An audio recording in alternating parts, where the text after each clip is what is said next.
Heyo, you're listening to Edge Coach Quip, featuring our very own Edge coaches and community, dropping knowledge nuggets to fuel your day. Hi everyone, welcome to episode 92 of Coach Quip. And today is very special because we are kicking things off for the second time here in Chicago with Chicago 13.1 this weekend. And today we are going to be doing a little Chicago 13.1 preview.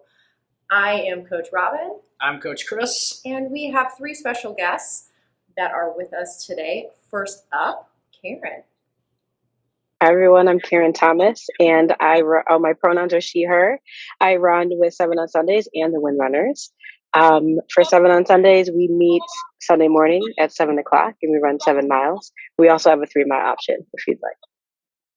Awesome. Thanks so much for being here, Karen. Next up, we've got Anthony. How you doing, y'all? I'm Anthony Sullivan, based out of Chicago here, running with Run Too Hard. We meet every Tuesday morning at 6:40 at Atmos Coffee Shop, and we do a 5K through Humboldt Park, staying humble. I love the tagline. And last but not least, we've got Abby. Hey y'all, I'm Abby Newland. My pronouns are she, her. I am also here representing Run Too Hard with Anthony. What he said about when and where we run. We've also started incorporating some strength workouts throughout the winter during prep season, and they'll continue as we get ready to train for 26.2 in October.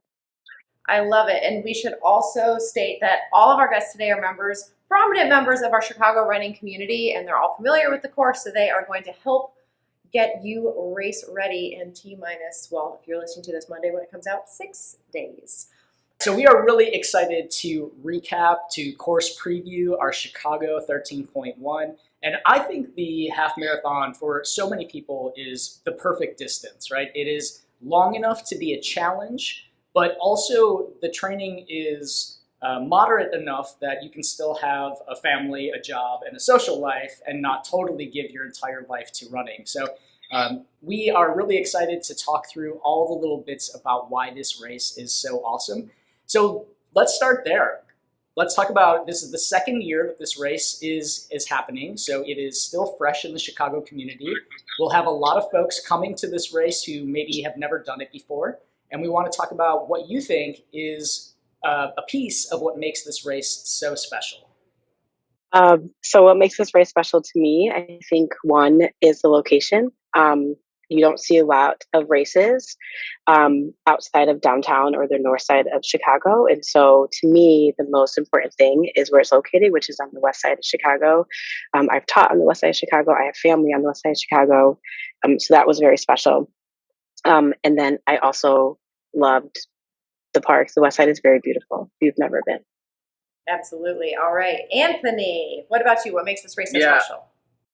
I love that. I gotta kind of concur with what you said there. I think this area of the race has the this mindset of the rougher town, but when you actually get in the parks of Humboldt Park and Garfield Park, you see the true beauty of it, and I think it'll give a lot of people a different perspective on that area of Chicago and where we're running through. And then the distance. I love the distance. I think it's a perfect time to segue into the summer. And it's a good distance to be strategic, and also PR if you want the opportunity. All right, and Abby, what makes this race so special before we go to bonus miles?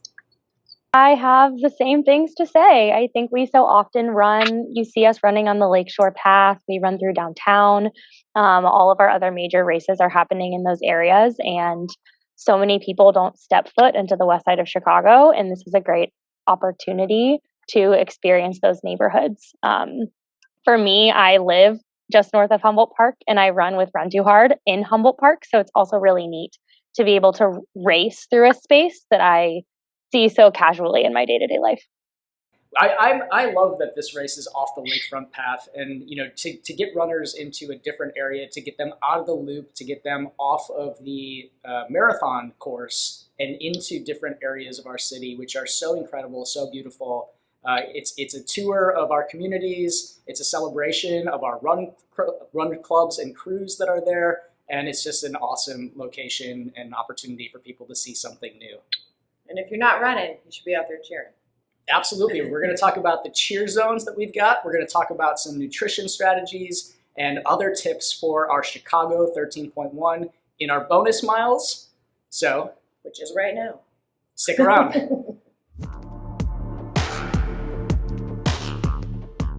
All right, we're back with bonus miles. So we want to know specifics on the course. Are there any areas of the course that you think are noteworthy? Abby, I know you have an answer to this one. Okay. Kind of reiterating what Karen said earlier, the parks and the boulevards. I think they are a piece of our city's architecture that are so unique to Chicago. And personally, when you're kind of counting down the miles, each park gives you a different marker to say, I am a third of the way through, I'm a half of the way through, kind of get through it. But they're just a beautiful space for us to run through and also for our loved ones to cheer from. I love that. You completely hit the nail on the head with that distance chunking, right? Like miles aside, you know that when you're going to see the park 5 times, 6 times, can't remember with the out and the back, but you can break it into a completely different type of metric that is so great mentally for during the race. I love that.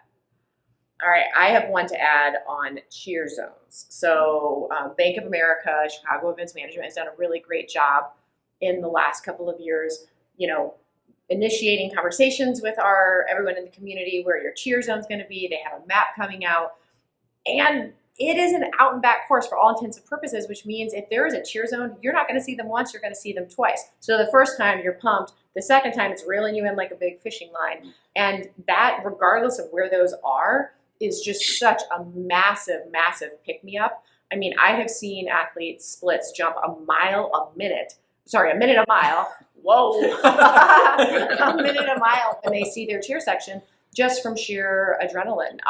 And because what Coach Chris said too, that it is such a hyper-local race, everyone. So like even some of the water stations are stacked with our community members. And so you get to see them twice too. So the out and back cheer zone is one of my favorite parts of the course.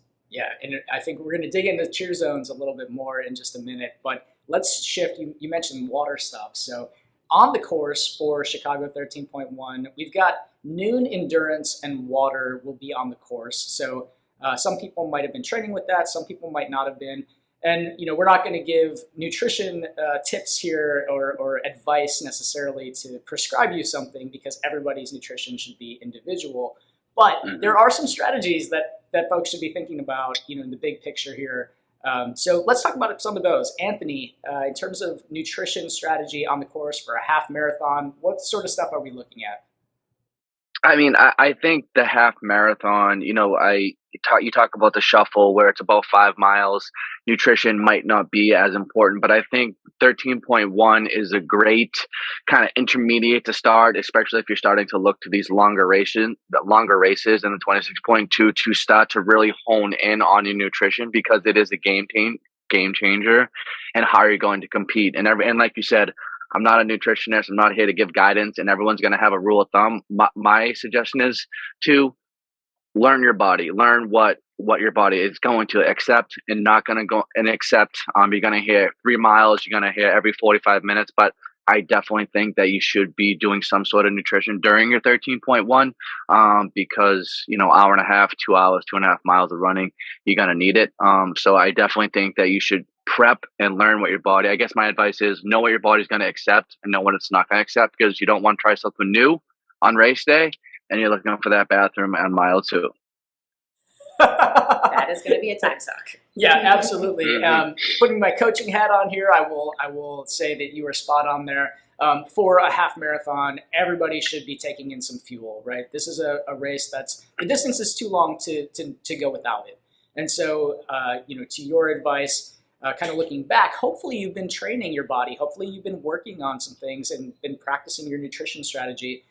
If not, this is a great opportunity if you have future races to dial some things in. Just, you have to know that could be disastrous. The advice of nothing new on race day applies not only to shoes and gear, but definitely to nutrition. So I think that's a great tip for folks.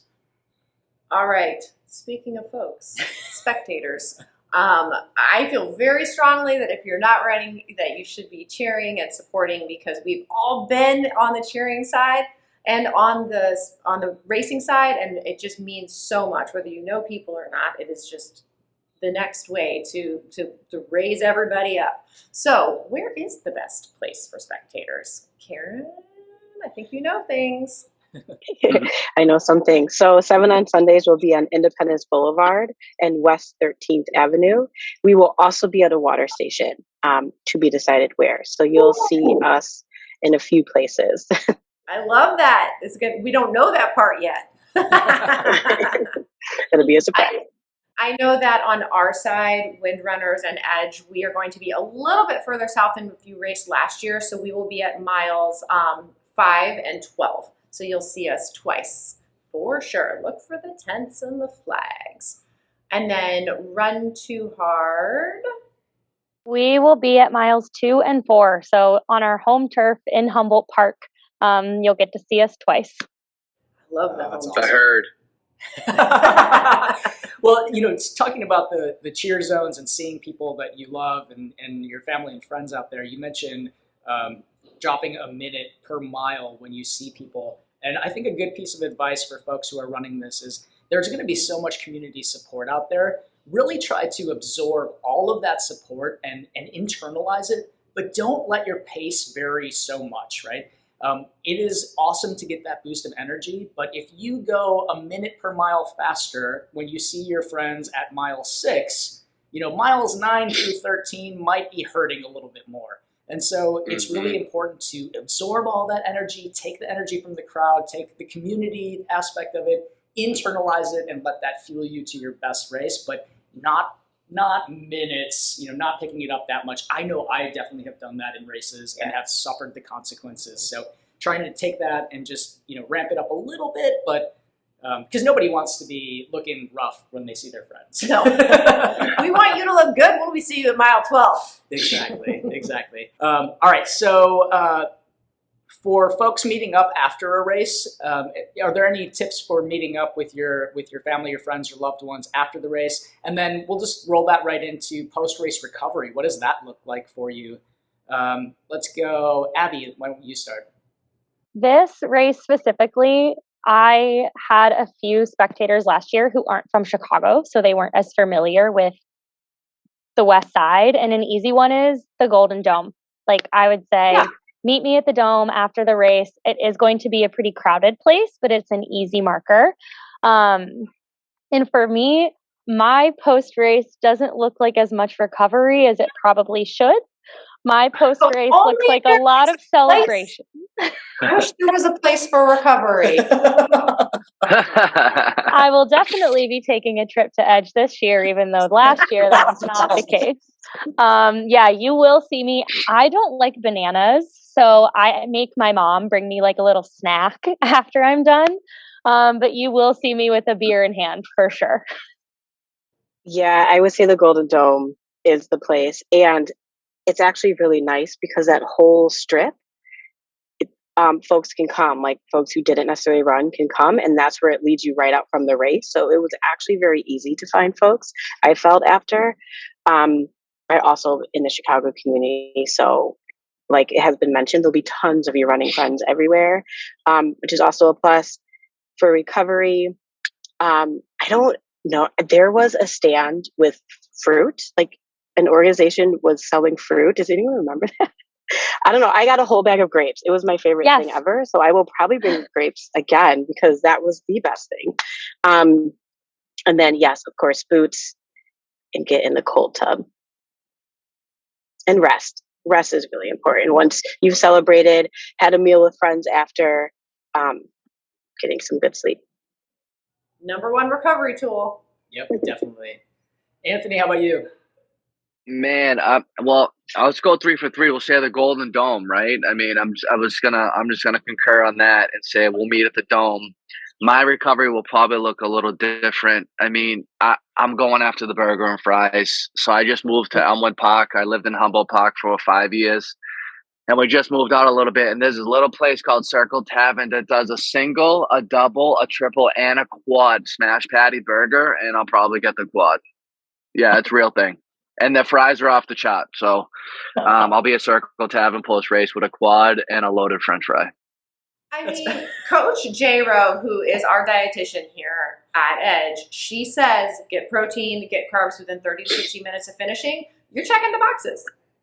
Well, let me tell you something. I won't do that without hitting the cold tub a couple times and getting my legs in the boots. 100%. There we go. Hashtag balance. Hashtag balance. All right. Last but not least, and Anthony, you did kind of touch on this as well, but the 13.1 for me as a coach is in a perfect spot because from a season perspective, we kick off with a shorter, faster distance, 8K in March, Shamrock Sheffield. And now we have this new pillar, right? In early June, we have a 13.1. And that really opens the season up for our longer endurance efforts or not, whatever that looks like.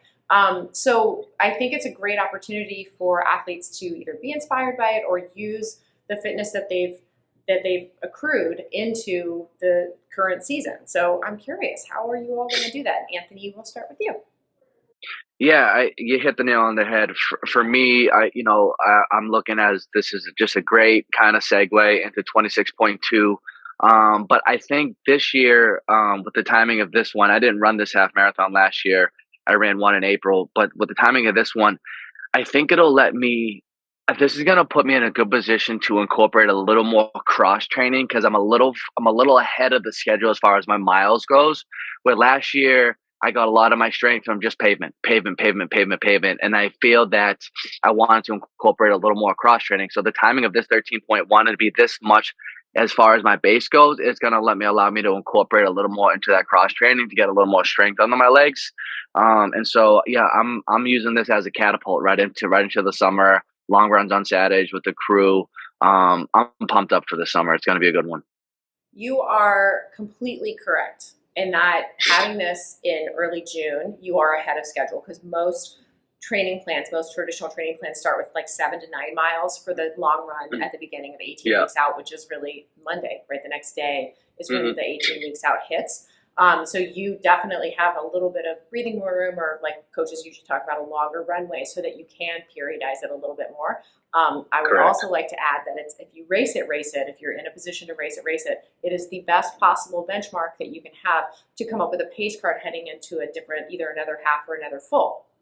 And yes, 1,000%. Total nerdy moment, and I love it. Yep, gotta love that. All right, Karen, how about you? How are you going to leverage this fitness going forward? Well, I love the cross train. I didn't even that is a really good point. I love that you said that. I also want to throw out there, we run on Sunday and we go swimming in the lake after, usually is a thing. So if you want to join us, Anthony, feel free to come. As a cross training anyone can come. Yes. Love We're that. at the point. Yeah. So it's south. We're at the point. We get in. We had a few folks doing triathlons. Yes. Last summer, the summer before. So we kind of got into a habit of doing that. And it's like the funnest thing. We're out there all day.